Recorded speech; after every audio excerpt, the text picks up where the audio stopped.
14구역 조재우 학생입니다. 창세기 27장입니다. 이삭이 나이가 많아 눈이 어두워 잘 보지 못하더니 맏아들 에서를 불러 이르되 내 아들아 하매 그가 이르되 내가 여기 있나이다 하니 이삭이 이르되 내가 이제 늙어 어느 날 죽을는지 알지 못하니 그런즉 내 기구 곧 화살통과 활을 가지고 들에 가서 나를 위하여 사냥하여 내가 즐기는 별미를 만들어 내게로 가져와서 먹게 하여 내가 죽기 전에 내 마음껏 내게 축복하게 하라.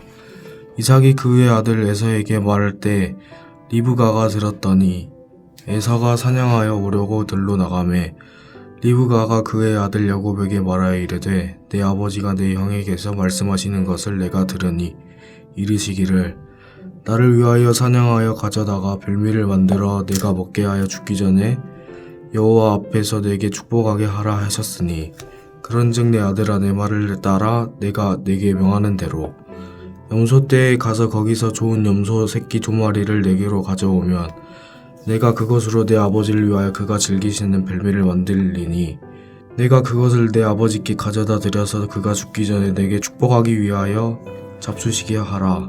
야곱이 그 어머니 리브가에게 이르되 내 형에서는 털이 많은 사람이요 나는 매끈매끈한 사람인즉 아버지께서 나를 만지실진데 내가 아버지의 눈에 속이는 자로 보일지라 복은 고사하고 저주를 받을까 하나이다. 어머니가 그에게 이르되 내 아들 너의 저주는 내게로 돌리리니 내 말 따르고 가서 가져오라. 그가 가서 끌어다가 어머니에게로 가져왔더니 그 어머니가 그의 아버지가 즐기는 별미를 만들었더라. 리브가가 집안 자기에게 있는 그 맏아들 에사의 좋은 의복을 가져다가 그의 작은 아들 야곱에게 입히고 또 염소 새끼의 가죽을 그의 손과 목에 매끈매끈한 곳에 입히고 자기가 만든 별미와 떡을 자기 아들 야곱의 손에 주니 야곱이 아버지에게 나가서 내 아버지여 하고 부르니 이르되 내가 여기 있노라 내 아들아 내가 누구냐. 야곱이 아버지에게 대답하되 나는 아버지의 맏아들 에서로이다. 아버지께서 내게 명하신 대로 내가 하였사오니 원하건대 일어나 앉아서 내가 사냥한 고기를 잡수시고 아버지의 마음껏 내게 축복하소서.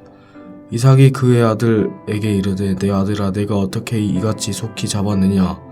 그가 이르되 아버지의 하나님 여호와께서 나로 순조롭게 만나게 하셨음이니이다.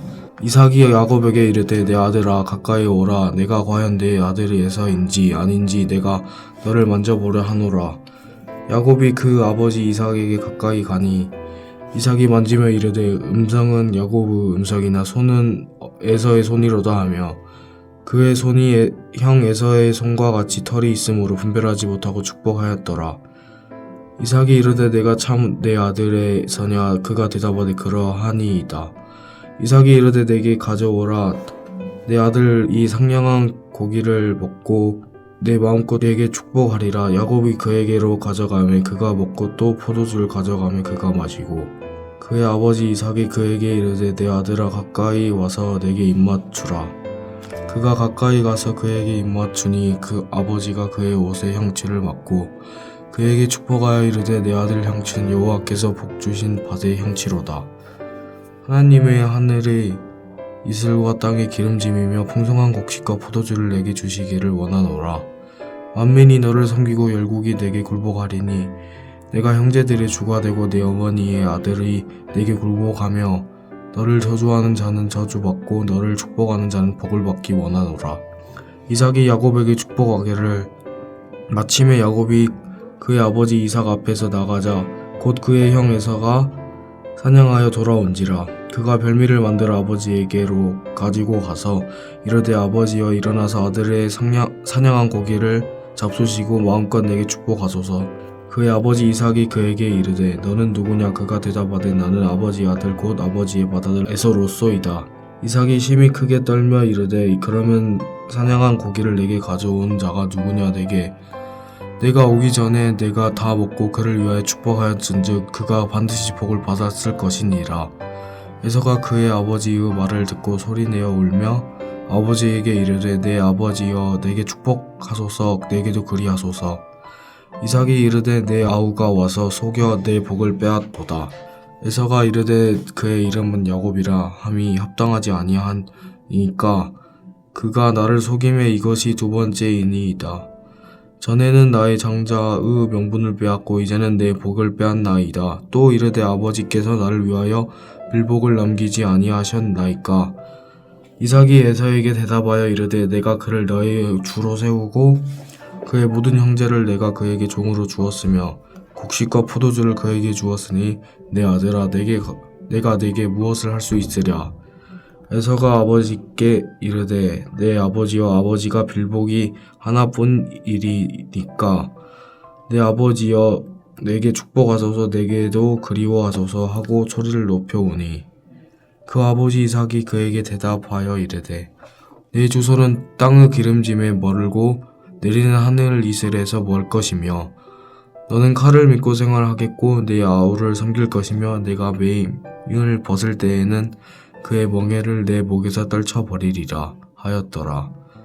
그가 아버지가 야곱에게 축복한 그 축복으로 말미암아 에서가 야곱을 미워하여 심중에 이르기를 아버지를 곡할 때가 가까웠은즉 내가 내 아우 야곱을 죽이리라 하였더니 맏아들 에서의 이 말이 리브가에게 들림에 이에 사람들은 보내어 작은 아들 야곱을 불러 그에게 이르되 내 형 에서가 너를 죽여 그 한을 풀려 하니 내 아들아 내 말을 따라 일어나 하란으로 가서 내 오라원일 라반에게로 피신하여 내 형 노가 풀리기까지 몇 날 동안 그와 함께 거주하랴. 내 형 분노가 풀려 내가 자기에게 행한 것을 잊어버리거든 내가 곧 사람을 보내어 너를 거기서 불러오리라. 어찌 하루에 너희 둘을 이르랴.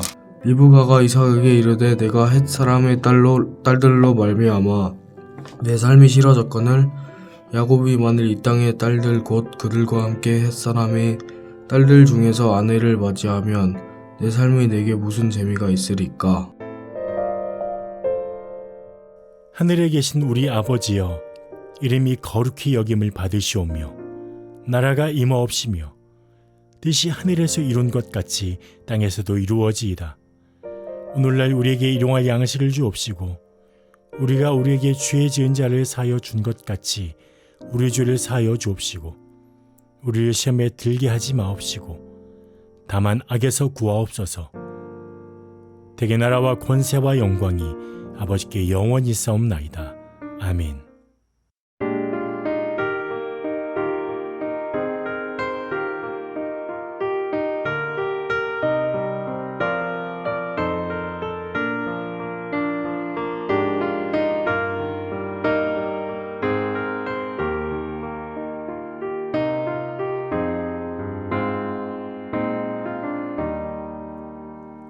예수를 나의 구주 삼고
오늘 이 시간 함께 보신 하나님의 말씀은 구약성경 잠언 16장 16절부터 33절까지 말씀입니다.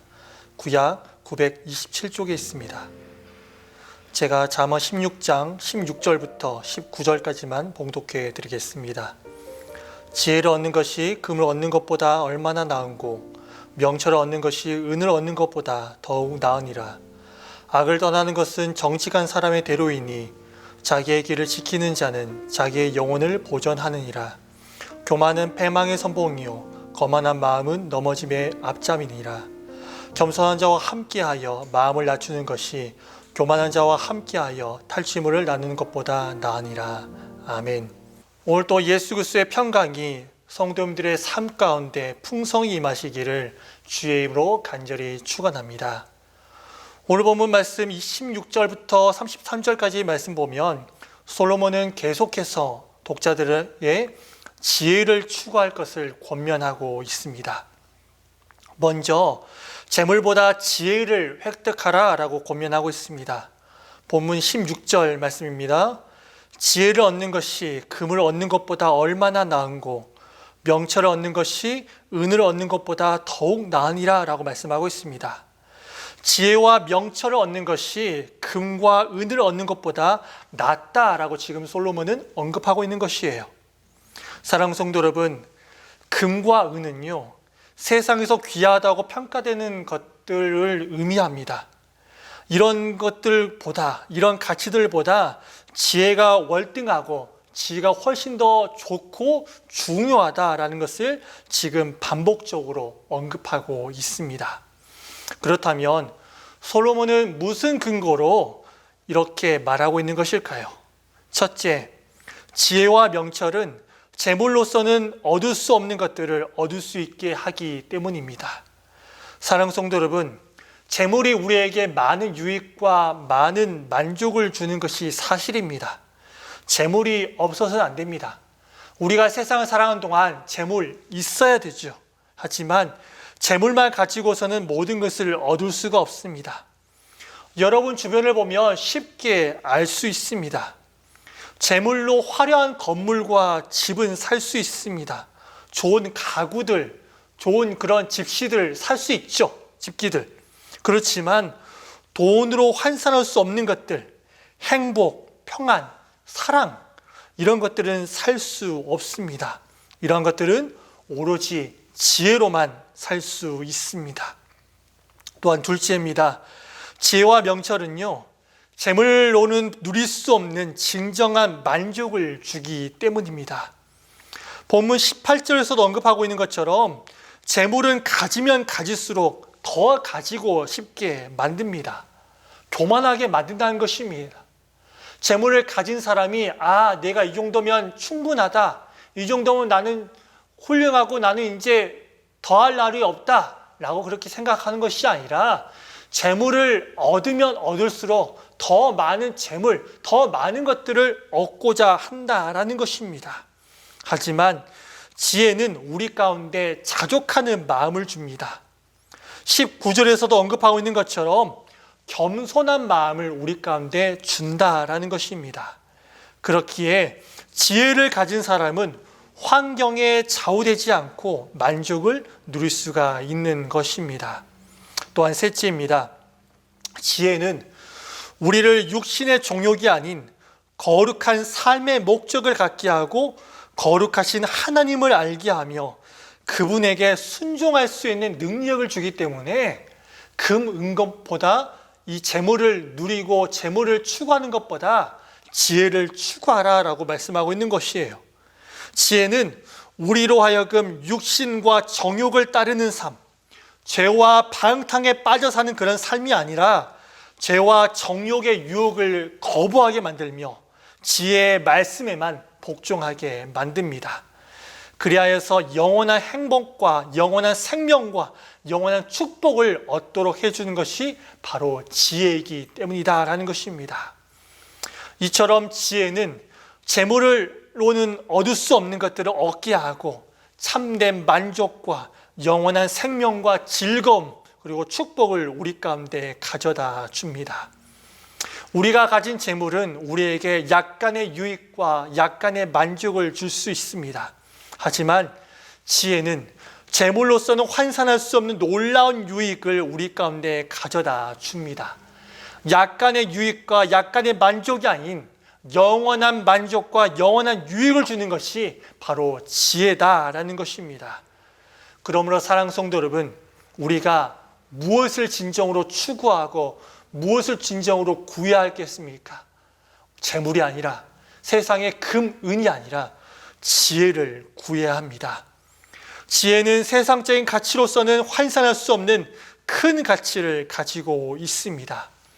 이 지혜를 얻기 위해, 이 지혜를 추구하고 구하기 위해서 다른 세상의 가치를 포기해야 되는 그런 순간이 우리 가운데 찾아올 때도 있을 것입니다. 그럼에도 불구하고 우리는 다른 어떤 것보다 이 지혜를 추구하시고 지혜를 추구하기 위해서 부단하게 노력하여서 정말로 다른 것이 아니라 오직 지혜만을 소유하시기를 간절히 축원합니다. 또한 정말로 지혜만을 선택해야 됩니다. 본문 17절 말씀 보면 지혜와 명철은 악에서 떠나는 것이며 자기의 길을 묵묵히 가는 것이다 라고 말씀하고 있습니다. 사람은 누구나 자기가 걸어가는 길이 있습니다. 그리고 그 길을 걸어가는 그 길 가운데 선택의 갈림길을 만나게 됩니다. 그리고 그 선택의 갈림길에서 고민하게 됩니다. 어떤 고민합니까? 어떤 길을 갈 것인가? 이 두 가지의 갈림길 가운데 내가 어떤 길을 가야지 내 인생 가운데 진정으로 형통한 길인가 고민한다는 것입니다. 어떤 길을 가겠습니까? 사랑하는 성도 여러분, 악한 길을 떠나서 여호와께서 만들어 놓으신 정말로 고든 길, 형통한 길, 그런 길로 갈 것인가? 아니면 자기 마음의 그 교만을 믿고 악의 길을 갈 것인가? 세상 사람들은 선한 길과 악한 길, 그 두 가지의 그 갈림길 가운데 고민하고 그 중에 잘못된 선택들을 하는 사람들이 참 많이 있다는 것입니다. 여러분들은 어떠한 그 길을 선택하시겠습니까? 바라고 원합니다. 악한 길을 선택하기보다는 선한 길을 선택하기 바랍니다. 그렇다면 그 악한 길을 걸어가는 그들의 배짱은 어디에서부터 오는 것일까요? 18절에서 언급하고 있습니다. 그 답을요. 교만은 패망의 선봉이요 거만한 마음은 넘어짐의 앞잡이니라. 어디서부터 옵니까? 바로 교만에서 옵니다. 하지만 그 길은 패망의 길입니다. 그 길은 넘어짐의 길입니다. 교만이 무엇입니까? 사랑하는 성도 여러분, 교만은 자신에 대한 확신입니다. 신앙이 여호와의 말씀에 대한 확신이라면 교만은 자신의 지혜에 대한 확신입니다. 교만한 자는 어리석은 자입니다. 오늘 본문 말씀 보면 솔로몬은 자기 교만으로 말미암아 여호와의 길에서 이탈하여 악을 도모하는 불량한 자, 배역한 자, 말쟁이, 강포한 사람, 눈짓을 하는 자, 입술을 닫는 자를 설명하고 있습니다. 이들이 다 교만한 자입니다. 이러한 사람은 오늘날 우리 사회에도 여전히 존재합니다. 의로운 길을 가기보다는 불법적인 방법으로 물질적인 이윤을 챙기려고 하는 사람들이 오늘날 우리 주변에도 얼마나 많은지 모릅니다. 얼마나 많이 우글거리는지 모릅니다. 본문은 이런 사람을 가르쳐서 미련한 자, 어리석은 자라고 말합니다. 반대로 그 반대에 있는 사람들을 어떤 사람이라고 부르려면 지혜자라고 부르고 있습니다. 사랑하는 성도 여러분, 이 본문은 우리 가운데 선택을 강요합니다. 미련한 자가 될 것인가? 아니면 지혜로운 자가 될 것인가? 여러분은 어떤 자로 살겠습니까? 바라고 원합니다. 미련한 자가 아니라 지혜로운 자가 되어서 지혜로운 길을 선택하며 지혜로운 길만을 걸어가시기를 바랍니다. 말씀을 정리합니다. 사랑하는 성도 여러분, 세상 그 어떤 것보다 그 무엇보다 지혜를 추구하고 지혜를 얻기를 바랍니다. 솔로몬이 하나님께 지혜를 구했던 것처럼 다른 어떤 것보다 지혜를 하나님께 구하는 자들 되시기를 바랍니다. 또한 여러분이 걸어가는 인생의 그 갈림길에서 악한 길, 교만한 길, 미련한 길을 걸어가는 것이 아니라 선한 길, 지혜의 길, 말씀의 길을 걸어가시기를 바랍니다. 자신의 지혜가 아닌 하나님의 지혜를 구하는 자들이 되기를 바랍니다.